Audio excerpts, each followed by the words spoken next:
Hello, my name is Xspi, and in this video I'll cover how to create frame breaks in both MTGcardbuilder and MTGcardsmith, whichever program you prefer.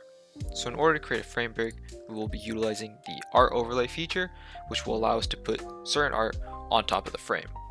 First, we have to actually get the art.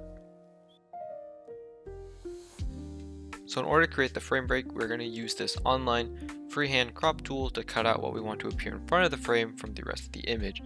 So the first thing you want to do is to upload your image, obviously. Then you're going to want to zoom in to where you're going to cut, because you want to be very precise.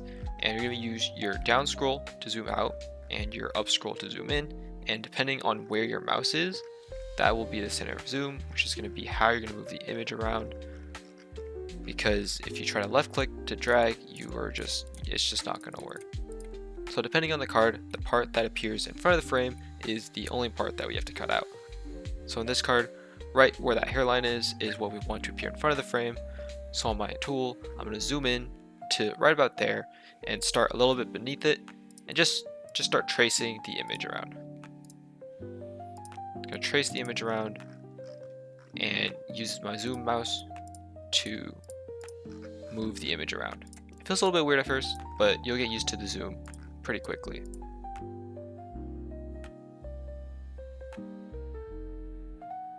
Now I'm doing, I think, a decent amount of dots. You don't have to do this many dots if you don't want to, but the more dots you do, the smoother the overall finish looks. And then the last thing you want to do is connect that image.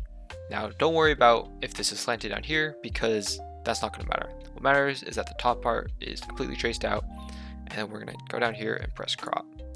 That's going to give us this image, which we can download and use later.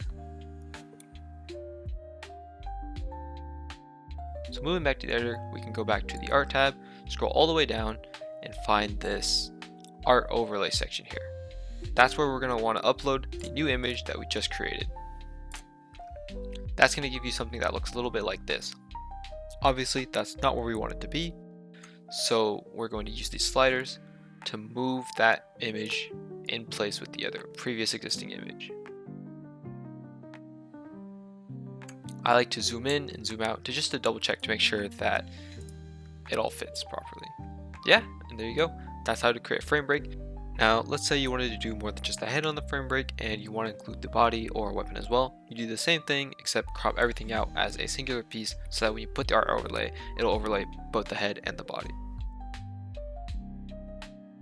Now, if you want to do the same thing on MTGcardsmith, it's the same exact process. Go to the art tab, go to the bottom, look for art overlay. You're going to want to upload your newly formed art, and then press this little gear symbol to bring up the sliders.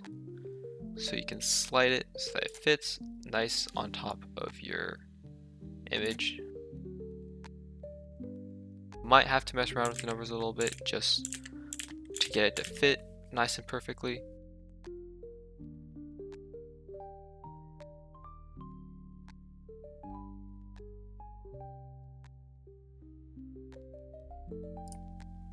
There you go, that's it. That's how you make frame breaks on MTGcardsmith and MTGcardbuilder. Hope you learned something new. Have fun making cards.